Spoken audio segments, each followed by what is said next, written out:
He is the newly minted CMO of Adapt Naturals. He's a lover of America's pastimes like baseball and bourbon and moonshine and the like.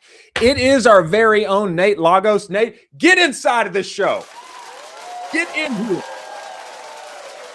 Look at that, the first cowboy hat on the show.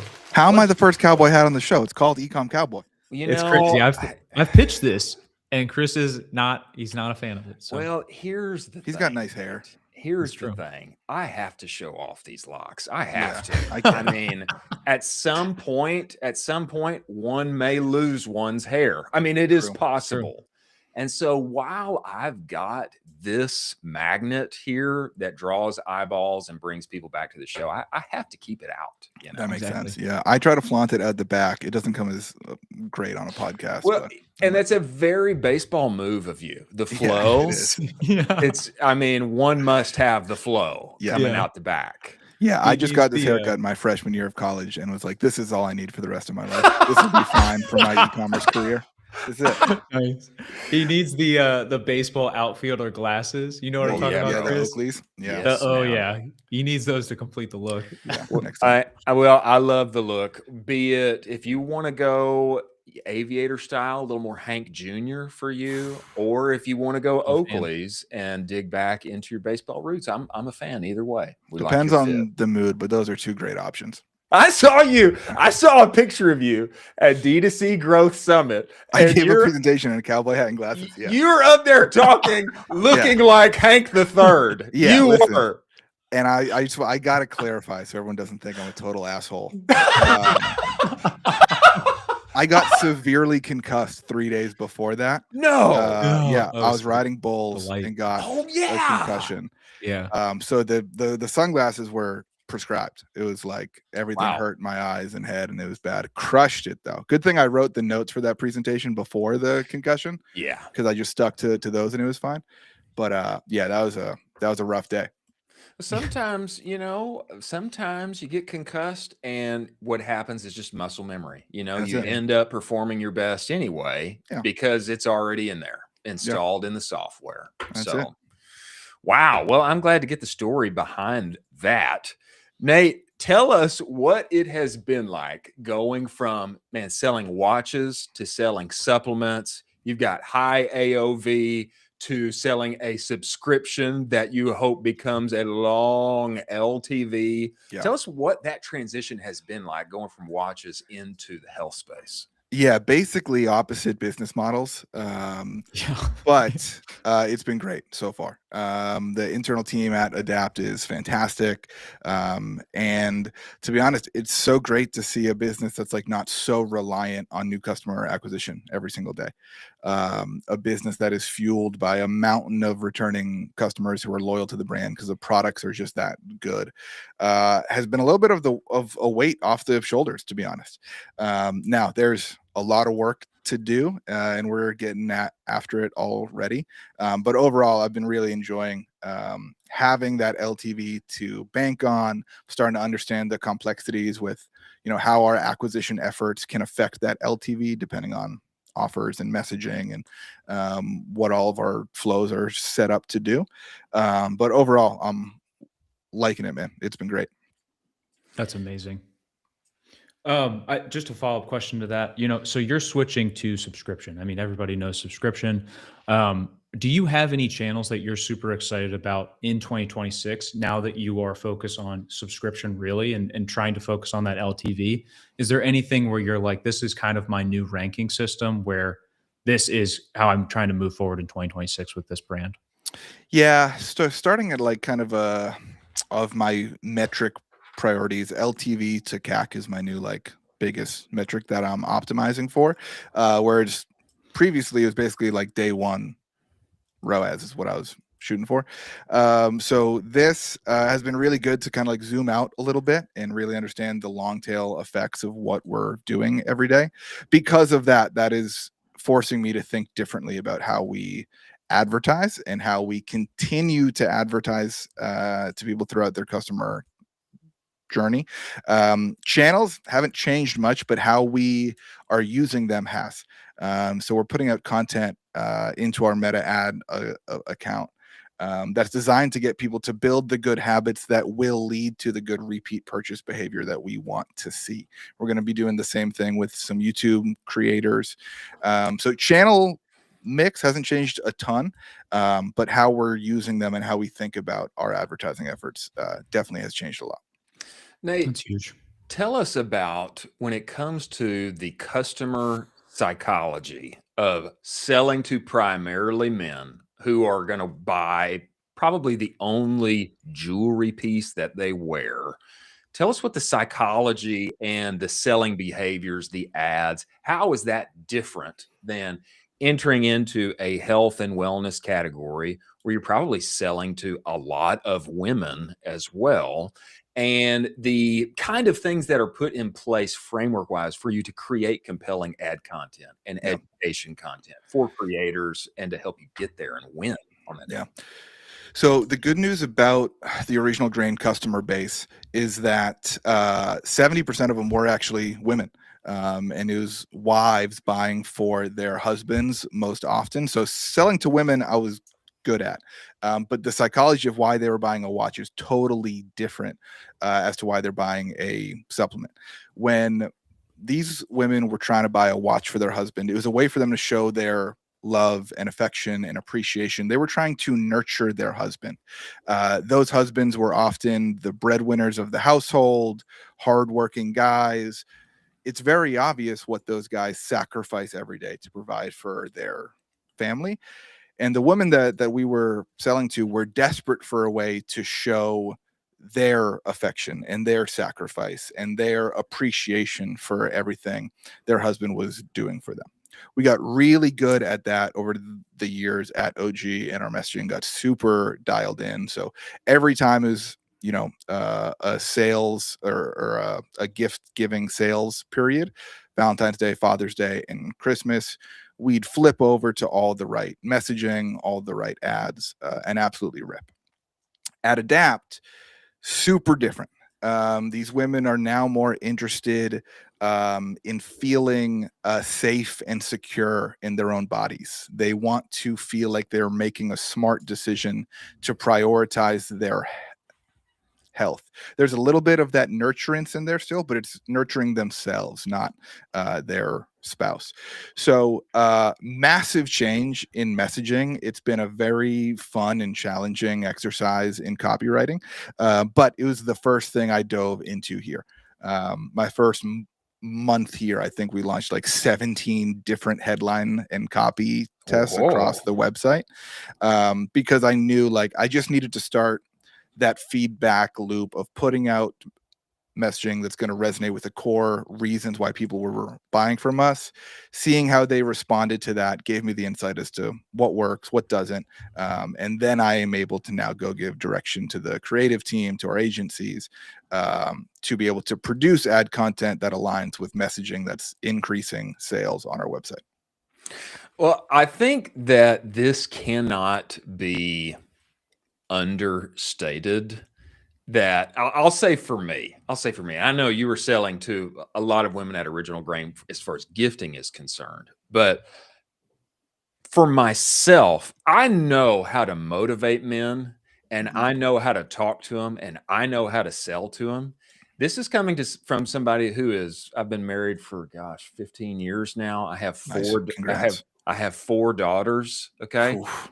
I don't know how to sell to women. Okay. It is a horse of a different color. It really is. And I really had my eyes open when I read some content by Hey, It's Alex here recently. It is different. It is not the same. Okay. From, hey, you don't like this, go do this. You suck if you don't. You're going to be awesome if you do. That's man talk. Yep. Women talk is more like, you're already there, but you just need a little change and then you'll get there and you can be who you already are in a more fulfilling way. It is a different kind of magic trick. 100%. I mean, is that crazy? No, my cheat code was I hired a woman to help me. Okay. Yes. So I've been working with Sarah Levinger for the last 4 years. And it first started when we figured out that the majority of the customers we had at Original Grain were women. I called her and I was like, I have no clue how to do this. Like, I know what a watch is to a man. Yeah. It's a way to flex. It's a status symbol. It's to mark an accomplishment. I can sell to that all day long. I had no clue why a woman would want to be buying a watch for her husband that was made from whiskey barrel wood. She probably thinks he drinks too much anyway. So like, why would she want to support that? So hiring Sarah was huge because not only is she a woman, but she's also like a really, really smart consumer researcher, consumer strategist. So we've worked tightly together for the last 4 years, and she was one of the first people I brought on at Adapt as well. She actually started work for them before me.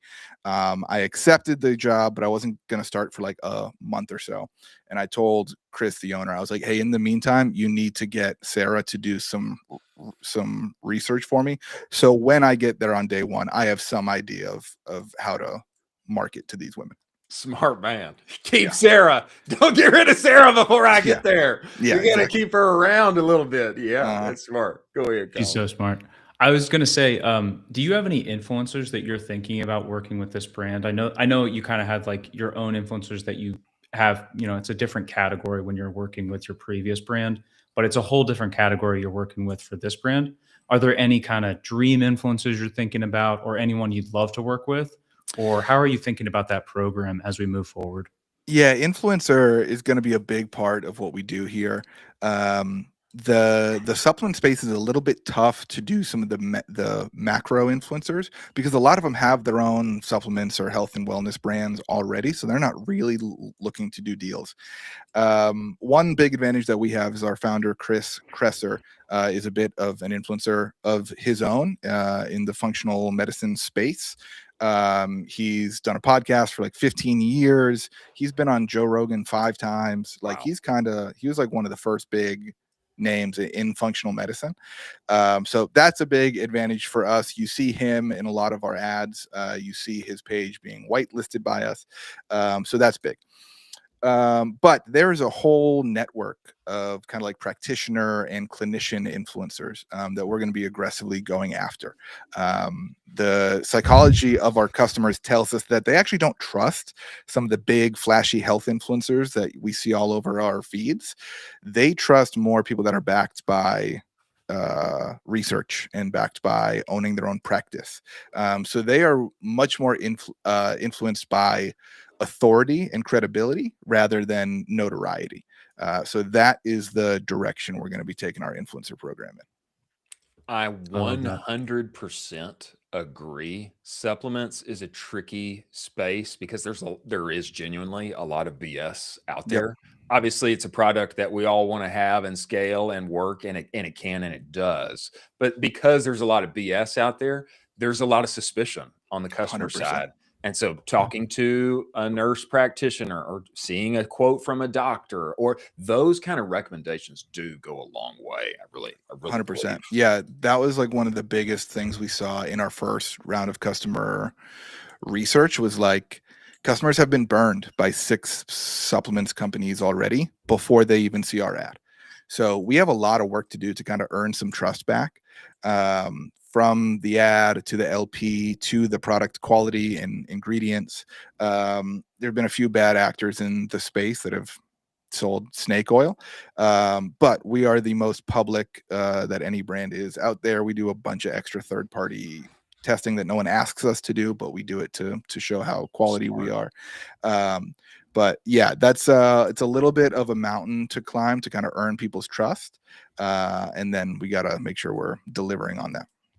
Nate, tell us, as marketing and what we're doing in e-commerce is changing so fast. I really feel the ground moving underneath all of us. What to you, as AI continues to do all that it does, what still in our space is underrated and perhaps under leveraged, maybe because it's old or it's not sexy, in a tactical and kind of practical execution way? nod to your show. Appreciate that. Appreciate is it copywriting? Is it talking to your customers? Is it using reviews? You know, what in your mind is still underrated, underleveraged? I think authenticity is like the biggest thing that a lot of brands are missing these days, especially in the space that I'm in. It's one of those things that you can't attach a metric to. It's not going to show up on a spreadsheet anywhere, but I do believe it shows up in the bottom line. So we are trying to be extra authentic in how we report the quality of our ingredients, in how we advertise. We're not making hacky miracle claims that a lot of our competitors are. We're putting a face to the brand on camera to kind of, you know, have some accountability for like, hey, this is something we are proud enough to put our face and name on. And the last thing I want to do here is I want to do some real customer events and engagement. I think as AI takes over, people are going to be craving authenticity, connection. And I think the brands that can provide that while leveraging AI to do a lot of it are going to do really well over the next 5 years. Yes. That was going to be my exact question is, are you thinking about some in real life events? Yeah. Chris and I are super fired up about it. We think brands should be doing this 10 times more than they already are in 2026. How are you thinking about, can you drop some little teasers on us for how you're thinking about a couple of them? I can give you a couple stories from OG. I'm not going to spoil anything at Adapt yet. But at OG, we did a handful of events with customers. One of them was honoring military vets. It's a really awesome event. We gave away guitars to all of them. We paid for them to go through a music therapy program to cope with PTSD. Really awesome work that the guys at OG do. And we invited customers to that event in Nashville one year. Is at a barn in Hermitage, Tennessee. We had a little concert. We had some dinner. We drank whiskey. And we had maybe, 100 customers show up. And just talking to them in person and sharing drinks with them, like, gave me insights to who they were as people that couldn't come out in a post-purchase survey. That questions that I would never ask, even on a customer call. It was easy for me to see, like, that guy wore ripped jeans and dusty boots to an event on Friday night. That tells me way more about who our customers are. Than how did you hear about us or what motivated you to buy this watch today. So I'm not quite sure what the events are going to be at Adapt yet. First of all, I want to find out what our customers are already doing. What are their current Saturday morning plans? What are their current Friday night plans? I really want to find out what is already a part of their lives. Do more of that so we can kind of connect with them in their natural habitat and learn about who these people really are. Colin, I think Nate is sandbagging us right now, and he's got a major event that's already planned, and it's going to happen, and it's going to wow us and break the internet. I'm just saying, I'm putting that out there, I think so too. But gentleman never tells.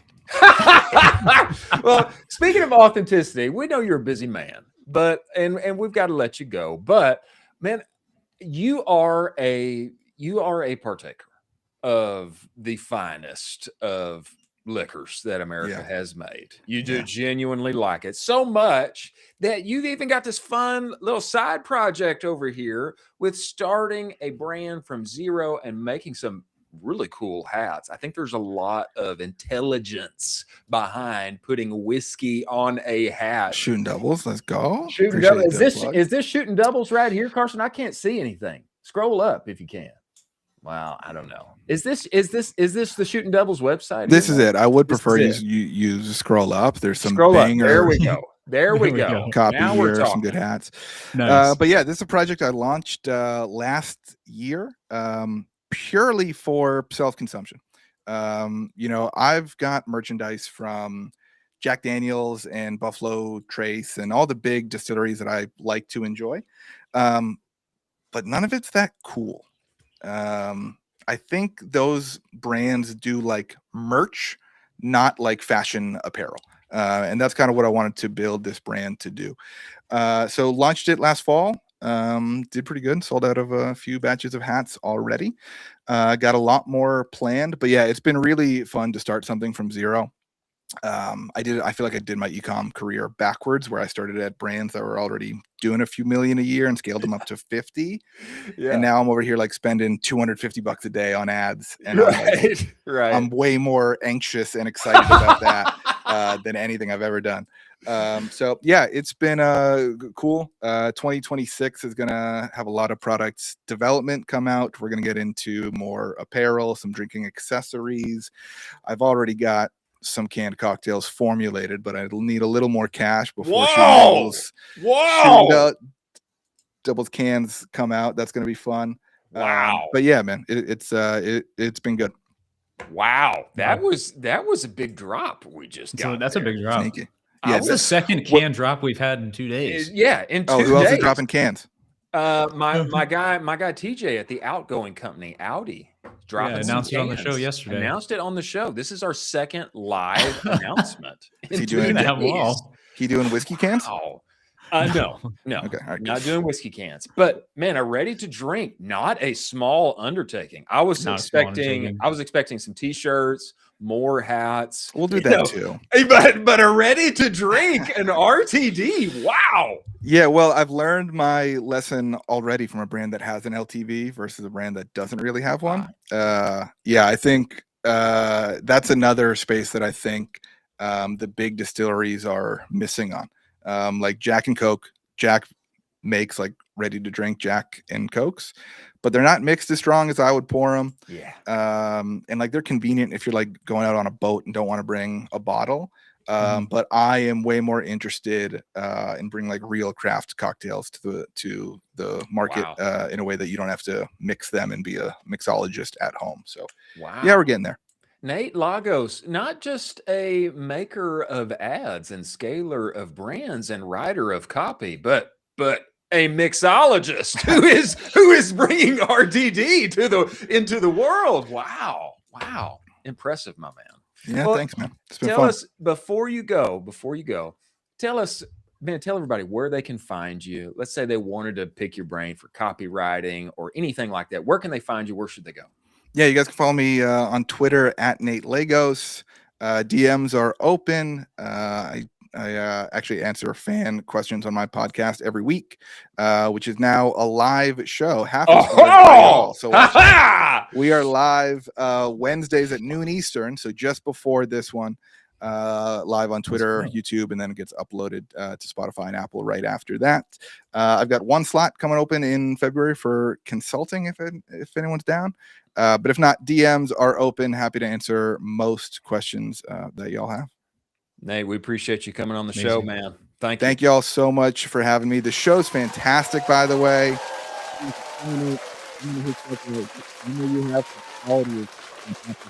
But I will keep watching along and enjoying. Thank you all for having me. We appreciate it, man. Thank you. Wow. Man, who knew? An operator. That's a true operator. He is, man. That's a true killer. He's a killer, bro. True operator. I just thought, man, these are cool hats. There's a brand in Texas that has crushed because their name, they make cool hats and their name is Whiskey Bent. So, people love wearing hats that have Whiskey Bent on it. To me, it's like, hey, man, that's so smart. He's talking about releasing a drink. That's crazy. That's crazy. That's crazy. Yeah. Wow. He loves it so much that he's, from his day job, he's building another brand to do his day job again at night. He's like, let me do it twice. Let me get really good at this. He's a true operator. I love it. Operator and a smooth operator. Huh? Smooth operator. With the hat too. With the hat. Matab Carta, he said that I need to wear a hat. And I told him that I would have one on for him. He's coming on tomorrow and may have to break it out. I said that I would. So, but I don't want to cover up these locks. Some people, a significant percentage of people just come for the locks.